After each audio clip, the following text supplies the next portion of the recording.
2014 से जब से मोदी सरकार आई है, टोटल हमारे देश में 93 पेपर लीक हुए हैं, 93, और इनमें अधिकतर paper double engine triple engine की बीजेपी की एनडीए की सरकारों में लीक हुए हैं। लगभग 6 करोड़ युवाओं का भविष्य इन 93 पेपरों में बंद था। 6 करोड़ लोगों का भविष्य बर्बाद हो गया इन 93 पेपर जो लीक हुए। इनमें मोस्टली पेपर लीक हुए राजस्थान में, उत्तर प्रदेश में, उत्तराखंड में और गुजरात में। इन 4 राज्यों में सबसे ज्यादा पेपर लीक हुए। इन चारों राज्यों में बीजेपी की सरकारें हैं। तो ये इत्तेफाक नहीं है कि इन चारों राज्यों में बीजेपी की सरकार है, केंद्र में बीजेपी की सरकार है, नीट का पेपर लीक हो गया।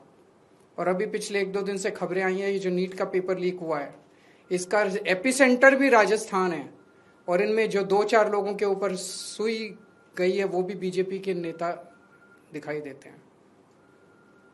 तो इससे शक तो पैदा होता है कि क्या इन सारे पेपर लीक में इनके नेता शामिल हैं, या इनकी पार्टियों का या सरकारों का संरक्षण है, या सीधे सीधे इनके नेता ही पेपर लीक करवा रहे हैं, उन्हीं का धंधा है।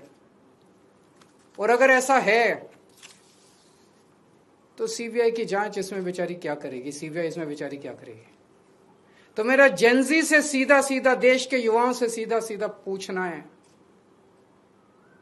कि ऐसे ही चलेगा या कुछ करना है। ऐसे ही हर साल आप देखो, 2017 में पेपर लीक हुए, उसके 4 साल बाद 2021 में हुए, उसके 3 साल बाद 2024 में हुए, उसके 2 साल बाद 2026 में हुए, अब उसके 1 साल बाद 2027 में होंगे, और हर साल पेपर लीक होंगे अगर आपने कुछ नहीं किया तो। अगर नेपाल का और बांग्लादेश का जेनजी सड़कों पे उतर के अपने देश की सरकारों को बदल सकता है, तो हमारे देश का जेनजी पेपर लीक करने वाले मंत्रियों को जेल नहीं भेज सकता? भेज सकता है। मुझे अपने देश के जेनजी पे पूरा भरोसा है।